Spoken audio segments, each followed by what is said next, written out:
you can get short-term results for sure. Everyone can lose weight. There's no one else, no one in the planet, on the planet that can lose weight if you put them on a diet or in a calorie deficit. The problem is how long can you keep it up and how long can you actually live without putting the weight back on because you just totally off limits, desperate, and went back to your old behaviors and your old habits. What is up, everybody? My name is Kyle Matovcik. I am the host of the In Liberty and Health podcast, where we talk all things liberty, health, and wellness, and beyond. My hope is to encourage and spread the message of liberty and physical and mental well-being. I hope you enjoy all the topics we talk about with our guests. We're on all major streaming platforms, so please sit back, relax, and enjoy. Man, I'm doing as good as anyone can do getting buried by his 13-year-old son on leg day. I'm not going to apologize for not being on this podcast because I got to go see Metallica. So if that's a problem, kiss my ass. Okay? All right. All right, everybody, this is In Liberty and Health, episode number 129. I'm somewhere around there. I have the lovely Astrid Naranjo today with me. I hope I said that correctly. Go ahead, give a little introduction to yourself and who you are, what you do, and what you're all about. My name is Astrid, as you mentioned. I'm a currently practicing dietitian and senior coach for Team BioLane. And I've been working as a dietitian since probably 2012, so about 10 years. 10 years. I don't know. I just woke up. Sorry, my math is so terrible. Yeah, I don't know what else do you want me to specifically talk to you about. I can talk to you about my story for hours. So what specifically you'd like your audience to know about me? Sure. So what kind of got you into nutrition? And I guess kind of tail on to why you call yourself the anti-diet dietitian, because that was very, very attractive to me as a person who kind of had a problem with dogmatic approaches to nutrition. It seems like you're kind of above that. Like you kind of want to break people away from dogmatic approaches to nutrition and find something that's a little bit more suitable for them rather than just being strict carnivore or keto or vegan or anything like that. So I guess let's start with what kind of got you into nutrition and resistance training? Well, that is a very interesting question because that was when I was 12 years old. Mhm. I basically just loved to play and sleep and eat and go to school, and that was all what I would do. Mhm. But I just for some reason randomly in the street someone I never heard before mention something about, oh, she's pretty but she's overweight, and like, what the heck? And that little comment that I don't know where it came from made me just change what I was sort of kind of coming to self-awareness, and probably where I was heading to wasn't the right direction, but maybe was not also a very helpful comment. However, I took it in the positive way and like, let's go and let's start changing my lifestyle. Let's eat better. I was 12 years old. Bear in mind that I was still a kid, but I decided, you know what, I'm going to be a bit more active and just stop eating pizzas at night before I go to bed. I I started going to the gym, started doing classes, and that's where I started just being very, very in love with nutrition and exercise. Exercise first, because at the beginning I would still do like 3 hours of exercise in the gym and classes, would come home and ask my mom to make me another pizza. Because they were like little pizzas my mom would make for me. It was like a Domino's pizza or something. But I was not necessarily connecting the dots between just exercising and eating well. It was just like, okay, I need to eat now and deserve to eat something nice. But after a while, I started getting to know other personal trainers. I got into actual lifting weights. And around the 15-year-old mark, I became personal trainer. I did a lot of different um, fitness courses to teach classes. And then around the probably 2 years later, I actually did a certification, and it was called a athletes performance mentorship, which was in Arizona. They were a group that currently they're called Exos, and they are amazing at what they do in terms of performance, forming athletes, and getting the connection between recovery, nutrition, performance, training, all at once, and how important connecting all the dots, and making sure that it's a very holistic approach to the athletes is what is prioritized. So I think everything little by little started adding to my passion. And at the end of the day, decided, you know what, I either need to decide whether I want to be a nutritionist or dietitian, or whether I want to be a physiotherapist or I want to study medicine. I was in between those three. So I started ticking a couple of boxes and decide. I'm sort of like looking into what I was going to be good at and I was going to enjoy. So medicine, I realized that every time I see blood, I faint. So like, I don't think that is gonna be a good option for me. So I decided, no, this is probably not the option. It's so long, probably going to be like 40 years old and still studying. So nah. Next, physiotherapy. I really like physiotherapy, but I was like, the pensum has like at least 4 subjects in physics.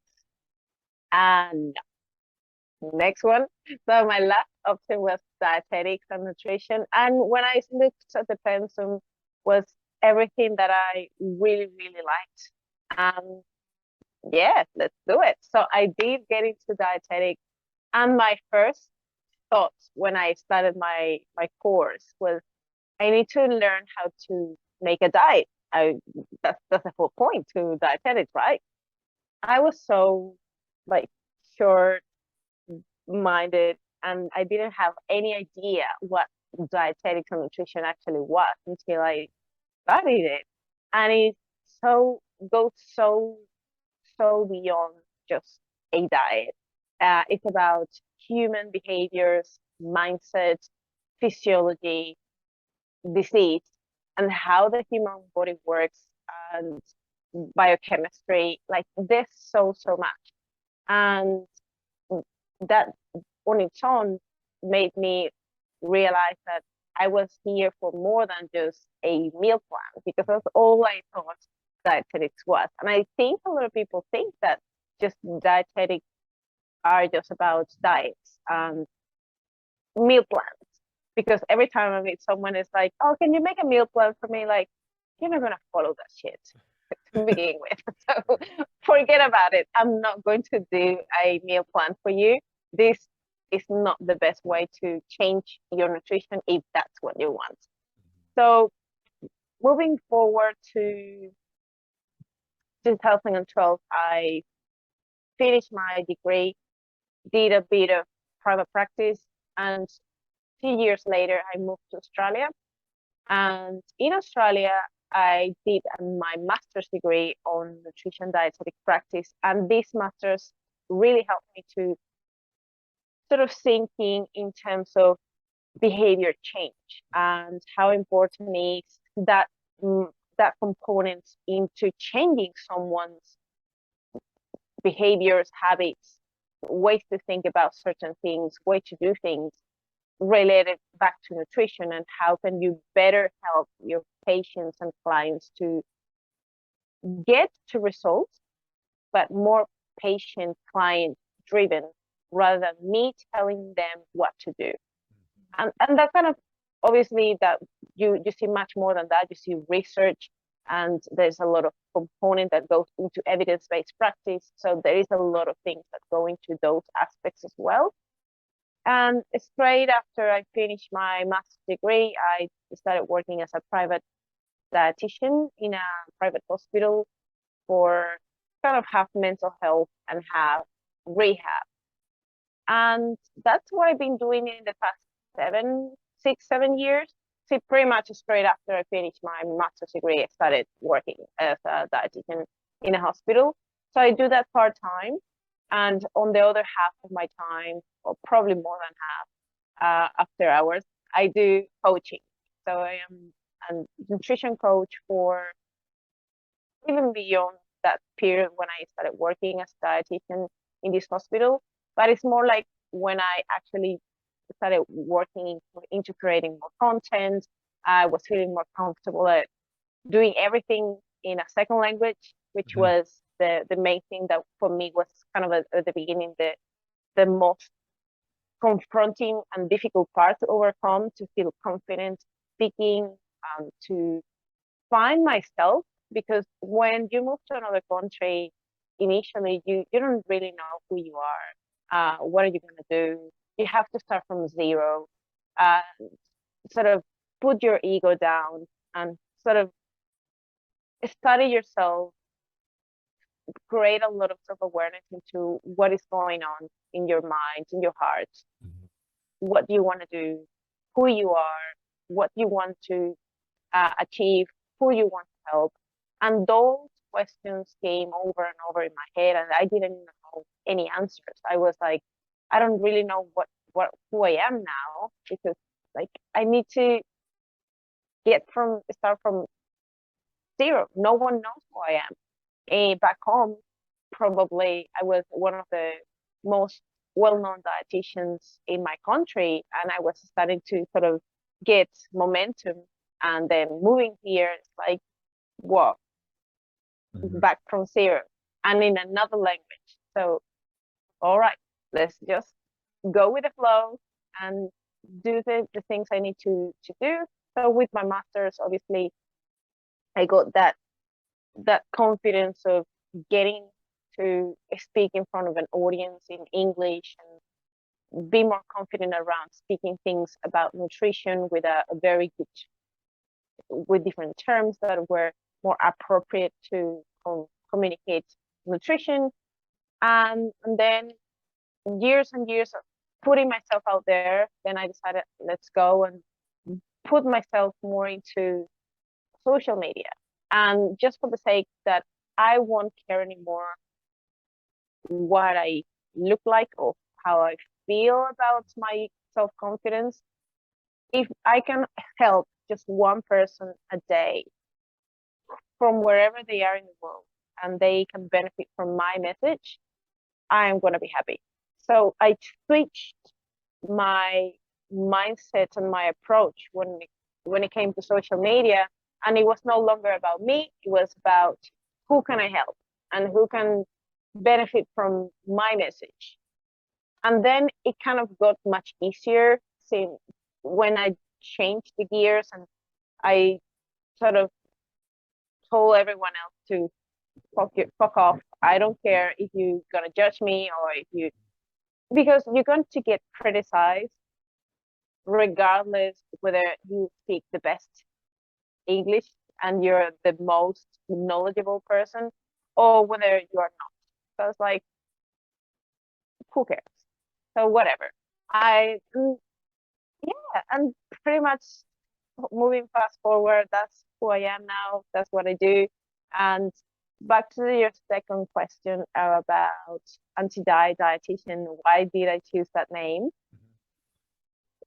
Initially, when I chose that name, I really thought that I wanted to teach people to stop just trying to change the body all the time, because we always have this endless pursuit of changing our body, because not because of we necessarily want to, but because we feel pressure to. So initially was like, how can I teach people that dieting is not the only solution for happiness, because you can be in your best body shape possible and still feel miserable. So it's not about being in the best way, in the best shape possible. It is about trying to find what makes you not just happy, but what is sustainable for you.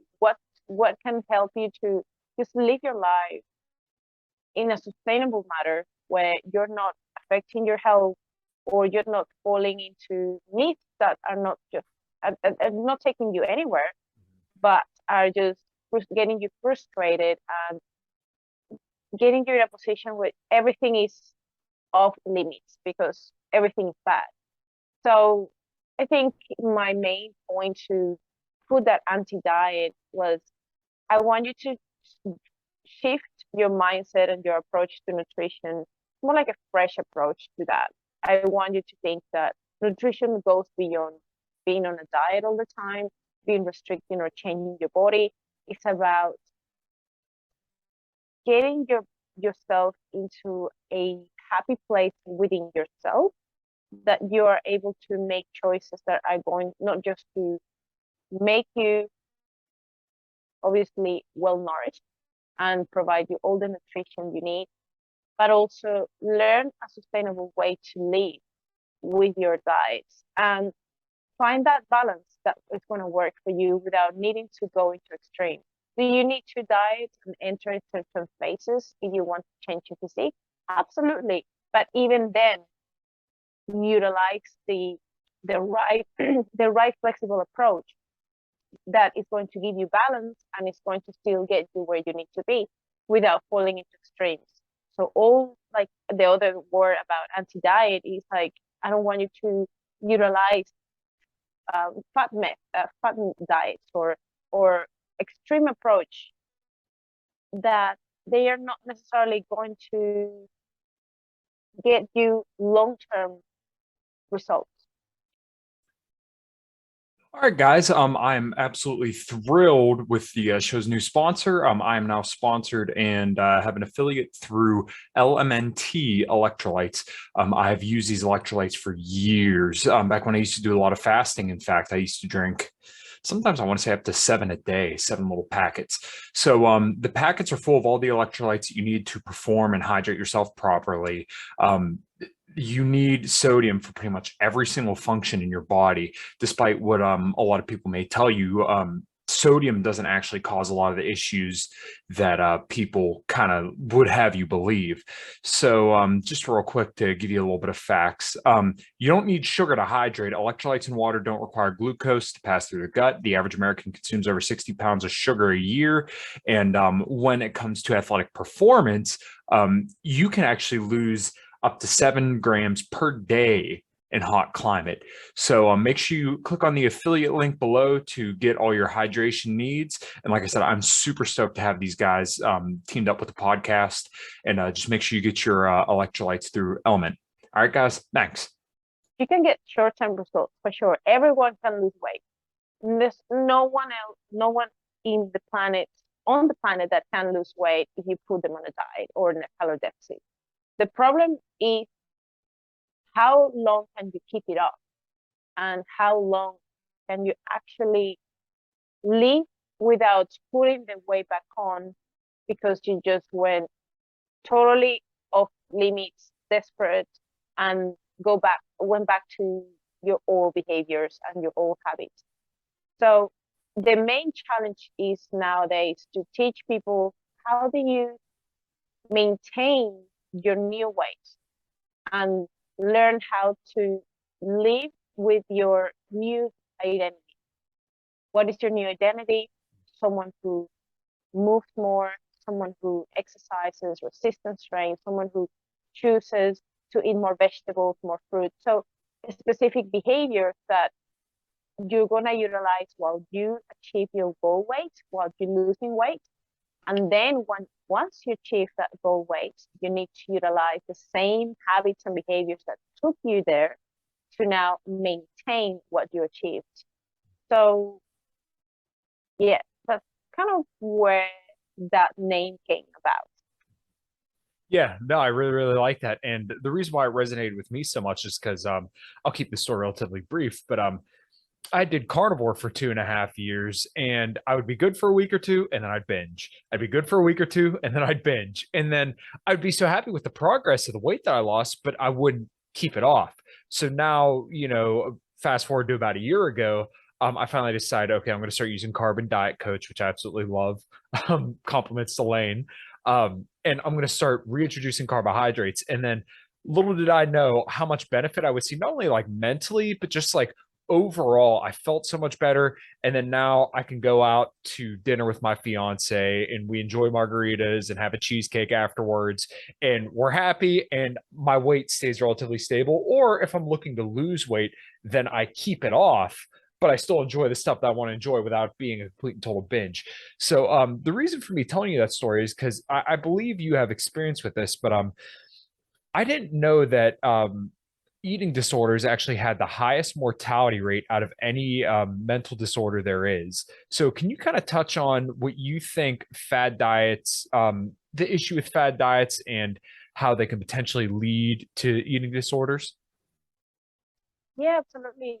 Majority of the times when we do a relationship between how fad diets can lead to eating disorders, goes back to just all the extremes that you need to follow to achieve a certain physique, and the amount of emphasis that is given to the scale and how it needs to drop, and how important is that you gotta do something super strict in order to achieve your goals, and the emphasis as well of losing weight really fast and as fast as you can to be the biggest loser, or even looking at when you do the assessment of all these different fad diet approach and the different ways they do things, there's always food groups that are eliminated. There is something that is always magical. There's always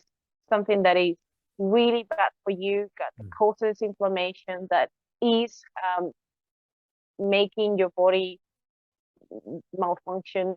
There is always something that is going to come an excuse to make you feel that that is the only way, that is the best way to achieve a change. Even if you're not happy or you don't like that approach, you feel like that is the only way I have to do it. So it brings so much restriction and so much of limits, put everything off limits for you, and it's so rigid that it's pretty much that all your energy have to be put on that. And there's so much willpower and amount of sacrifices you can do until you're actually no longer able to maintain it, because there's a point where you just feel exhausted of continuously saying no to someone. No, because I can't eat that. No, I can't eat that. I don't go out because it's gonna go completely out of my diet. I would love to eat something sweet, but I can't eat it because that makes me fat. So there's so many things that it's like a fear mongering all the time, that it puts you obsessed with the only thing that you need to focus on at that point, which is scale and how much weight you're losing. So it feels such a huge sacrifice and such a big focus on the weight, that is the only thing that you pretty much get rewarded for. Oh yeah, I lost weight today, the scale's down, woo, good. But it is the wrong approach, especially when you want to do you're trying to lose weight not for the reason you think you're losing weight. A lot of people think, oh, I'm losing weight because I want to look better. But sometimes the why goes much deeper than that. Oh, I want to be actually fit for my grandsons when I'm older. I want to be able to fit in that dress. I want to just feel more confident. So people are not really understanding the why behind why they actually want to change their physique. There is certainly like area and a place for everything, but it's really understanding why you're doing this, and the approaches you use are more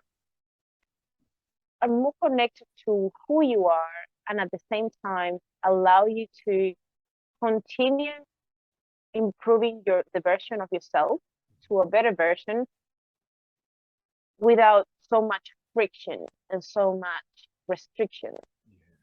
The best way to help someone losing weight is putting the least amount of restrictions, and they still allow them to enjoy their nutrition, their life, and teach them, which is the most important component, is teaching them that everything is available. There's nothing off limits. There's nothing good or bad. There's no good foods and bad foods. Everything comes down to portion sizes. Most of the times when it comes to weight management, food quantity, frequency, and quality. Quality is going to take a big component here when it comes to sustainability and good nourishment of your body. And when it comes to specifically fat loss or dieting, you can still lose weight on a poor quality diet, but it's probably not the most sustainable when it comes to managing appetite, hunger, cravings, energy levels, blood sugar levels, all of those things. On the other hand, we have that a poor quality diet, maintained long term, is not going to be necessarily beneficial for your health. So it's trying to look at the bigger picture and having a good approach to why a fat diet from the very first thought, and the concept, the application is going to have different probably different points and triggers that are going to lead a person to just have a very unhealthy relationship with food. Right. Yeah, I definitely experienced that myself. And I see that in other people as well who tend to fall into these fad diets, that it's not a holistic picture. And we just focus on that number on the scale, then that can get to be a dangerous trap. There was a tweet that I read today that I wanted to read to you and kind of get your thoughts on it. I won't say the person's name because they're a relatively big name in fitness, and we're not trashing them, but they tweeted out, gradual weight loss is a myth, a grand lie perpetuated on the masses. Rapid weight loss works better, works faster, and leads to greater lasting changes. To me, and I want your opinion on this as well, I think it's very, very bad advice because it's leading people to focus on one thing, and that's just the weight loss, rather than what's the behaviors that you're instilling to get to a healthier place. And not only that, we know, I mean, this has been well researched now, and I'm sure you could speak to this better than I can, but the slower you lose the weight, typically the better, because you're going to maintain a little bit of a higher metabolism, and then you're also going to maintain more lean mass, versus where if you just go on a 5-day fast, you'll lose weight. But what's the behavior there? So kind of speak to that and your thoughts surrounding that. Well, I have two thoughts. Obviously, I totally agree with you, and I definitely believe in learning why you are losing weight in the first place, and learning behaviors that are going to get yourself into a much better place long term. I partially agree with that statement.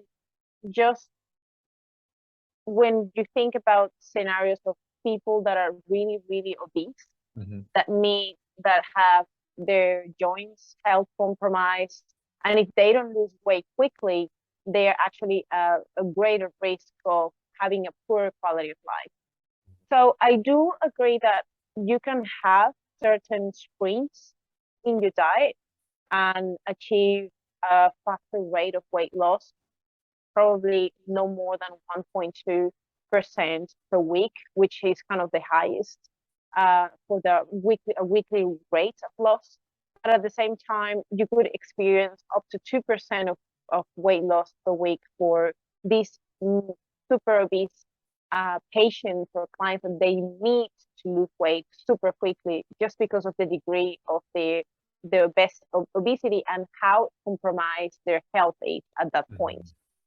Sometimes it is utilized in a specific like medical procedures, but if you are not able to lose this amount of weight by the time of your surgery, you are at greater risk of having complications during the surgery itself, or with anesthetics, or just the amount of fat that is around your liver is quite dangerous. So we need to try to get you to lose as much weight as possible before that happens, so you're in a safer place. So yes, I honestly, context is everything, and you need to see each person individually, and all the approaches are not going to be one fits all. Obviously, a good or an ideal approach is probably going slow, learning about yourself, learning about behavior change, learning habits that are going to transform and make things sustainable. If ever you utilize a rapid weight loss approach, it has to be sustained by why am I doing this in the first place? And what is the cost benefit for these specific patients, or in this case, a client? And again, I would utilize, sometimes you can use very short weight loss sprints for clients to get them motivated, to get them to learn what rapid weight loss may feel, and utilize it as a tool as well. I have sometimes clients that come to me and, oh, I want to lose weight really quickly. Like, I don't think that is the best approach, but okay, if you want, let's try it. But this requires a great deal of sacrifice. You need to be really consistent, and you have to follow these super low calorie diet. They last 1 week. You see, this was not going to work. So are you gonna listen to me now? Perfect.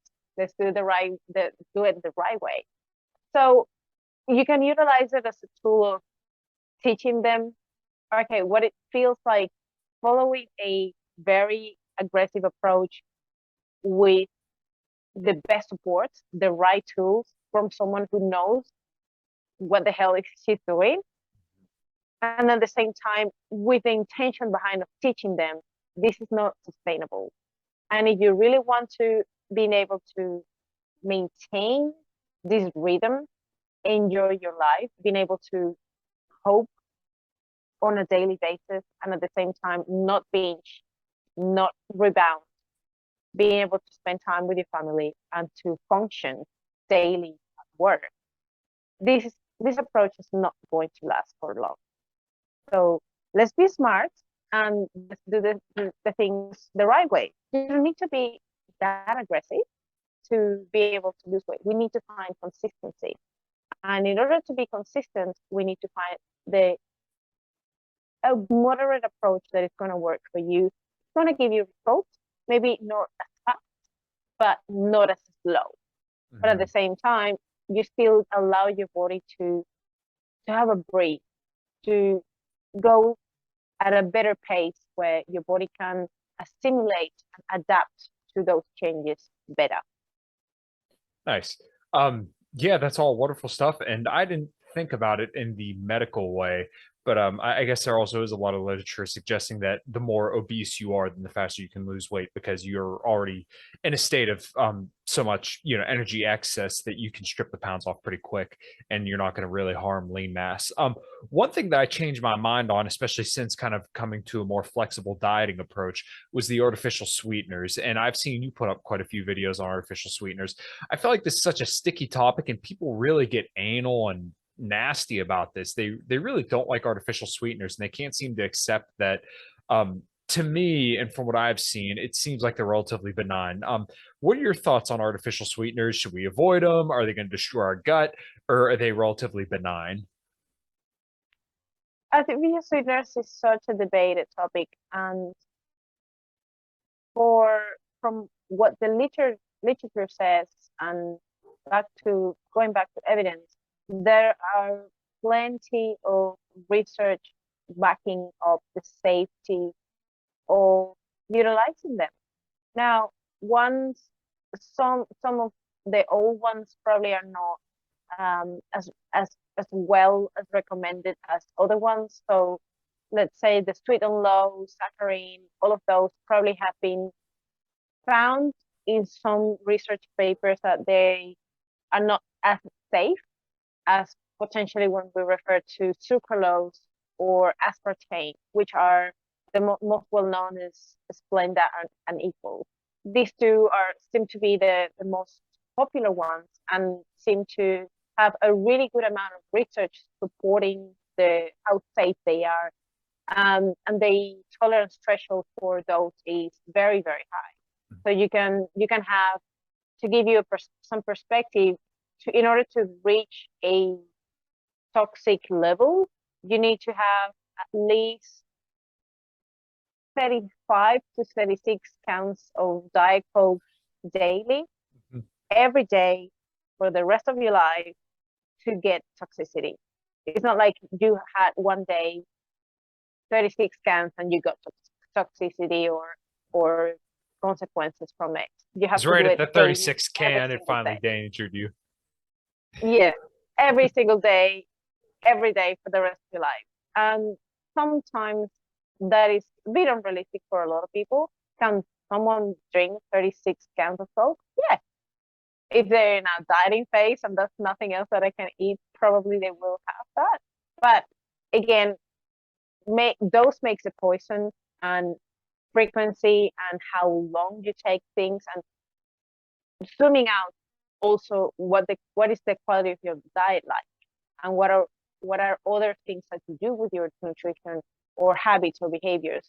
I'd rather you 100% drink Diet Coke than go and drink alcohol 100%, 1,000 times. And for all the reasons that you already know on alcohol, can be so damaging for your brain, for your health, short term, long term. Just don't drink alcohol. Just in moderation. Very, very small amount. Very little. I hate alcohol, so for me it's easy to talk about it. I know for those wine lovers or beer lovers, it's okay. It's a little bit, but not too much. And no, don't get too excited about it. So that's it. That's pretty much it. Really, there is much more variety at the moment. Natural low-calorie sweeteners where we find stevia, monk fruit, erythritol, mannitol. We have a bunch of them that can be fine as well. Actually, the research on these newer natural sweeteners is not as thorough and as strong at the moment because they're quite new. And actually, Equal or aspartame and sucralose have much more data to back their safety at this stage. What's going on, guys? We're going to take a quick break from the show to tell you about these show sponsors and the way that you can support me and this podcast. I'm sponsored by Axe and Sledge. Won't really focus in here, but right here in my hand, I have their The Grind, which is essential amino acids and hydration. Feel free to check it out. This is your mom's sweet peach. They have some awesome flavors and awesome names. They also have multivitamins, fat burners, creatine, beta-alanine, all sorts of different supplements to help you get all jacked and tan and help you become a person more full of liberty and health, as this show is about. So if you want to support me and support this podcast, then feel free to go to axandsledge.com and check out all their great supplements there and use code Matovcik10. That's MATOVCIK 10 at checkout for a little discount and to let them know I sent you their way. All right, everybody. Thanks. Now back on to the show. But it comes back to personal preference and back to the dose makes the poison, how much you're actually utilizing. A little bit is not going to harm you. You ask about gut microbiome. Recently, there was a study that came out that was really blaming onto all the artificial sweeteners and how bad it was for gut microbiome. The actual study wasn't that well designed and had a couple of flaws. But looking at the overall number of research that it's not just that one, it says that there are a couple of artificial sweeteners that may have a little more effects. But back again to context and what is the quality of your diet, how much fiber do you consume, prebiotics and fermentable fibers that are going to promote a really good variety on your gut microbiome. That is more important than just fixing on the minutia that if you have artificial sweetener, it's going to destroy your gut. And the overall consensus, coming back to what the safety is for your gut microbiome, again, comes back to the dose. Like if you are going to have huge amounts of these artificial sweeteners on a daily basis for the rest of your life, maybe there might be some effects, but probably it's going to be very individual. Some people will have some effect, some people won't. And at the end of the day, it's back to moderation and finding a very healthy balance between the foods you eat, the things you utilize to make your diet a little bit more palatable without the excess of calories that come from added sugars and things like that. But honestly, it is totally safe, it's fine, and you can enjoy them and make your life easier, especially if you're dieting, or even if you just want to maintain a healthier lifestyle without, like, especially drinks, that is so easy to just add additional sugar and just have empty calories that contribute to excess body weight. So maintaining, gaining, losing weight, whichever stage or phase you are in right now, artificial sweeteners are totally safe and you can utilize it as a tool to help you achieve your goals. Yeah, I think more and more people need to hear that. And I definitely found that drinking artificial sweetened pop actually is very, very enjoyable. Because I used to drink pop all the time as a kid, but then I quit. What I had something there for a second, but it's completely slipped my mind. Anyways, you've been very, very generous with your time. I don't want to keep you too much longer because I know you were on a little bit of a time limit. I got one question for you, and then we can do plugs. Astrid, what does health look like to you? Okay, well, that is a good question. Basically, I think it comes as a summary of everything I've talked to you about.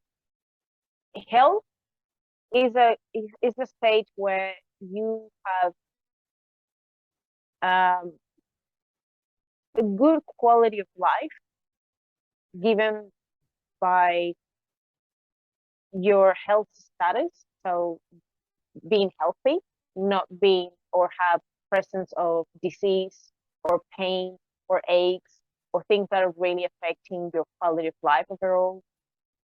Bringing some of that to your mental health. So having a good relationship with your body, with food, with people, knowing that you can achieve happiness, and by happiness I mean being grateful, feeling good about yourself, being confident, and do all the things you want to achieve in a peaceful way, in a healthy way. I don't know how to describe it. It's so hard. It's such a difficult question, but honestly, I think it comes back to reaching a state of mind, body, and soul all together that they all are in a good place. I don't know how to explain it. I'm sorry. I think I'm not have the best answer for you today, but I think it is just coming for finding that balance between mental health, physical health, and emotional health. Hopefully it makes sense. No. I think it's a beautiful answer, and I really, really liked it. What I was going to say earlier is that the people who freak out about artificial sweeteners, a regular can of regular Coke is going to be 130 calories. You could eat about a pound of strawberries for that same amount of calories that's in that can of Coke. So if the difference between you losing weight and gaining weight is artificial sweeteners, then I'm going to tell you drink the artificial sweeteners all day, every day, if that's going to get you to where you want to go into better health. And I think most people would agree. Astrid, where can everybody find you? You can find me on my Instagram, which is the main place where I am all the time, anti-diet_dietitian. I do have a personal account as well that is called Astrid of Naranjo, APD. That is also one, since Instagram is linked in my bio, and you can find me on TikTok and YouTube. Nice. Well, I've really enjoyed checking all those out. So hopefully everybody got a lot from this conversation. I know I certainly did. And what do you got cool going on in the future? Ooh, I am hopefully traveling to the US, to the Arnold in March next year, just to sort of have a good time with the team by Lane and Holly and Lane over there. Apart from that, I'm going to my honeymoon in October, so I'm gonna be traveling to London, taking a cruise Oh, nice. that goes all the way to New York. I'm so excited about that. I am looking forward to that. That is obviously not a dietetics project or anything like that, but apart from that, really, whatever comes to life, just doing more podcasts, doing more videos that are educating people, continue to educate myself and put myself out there to be a better professional. I think a little bit of everything. Nice. Well, that's all sounds really, really exciting. And, everybody listening right now, make sure you go check out Team BioLane, because it literally has changed my life. The work that you guys do has changed my life, and it brought me out of carnivore zealotry and low carb dogma to being a little bit more well-rounded and actually a lot more informed. And I think that, in effect, has helped me help other people with their goals with nutrition and health. So, Astrid, if you don't got anything else, we'll close her out. Thank you so much for having me. Of course, it's been awesome. Thanks, Astrid. I hope everybody enjoyed.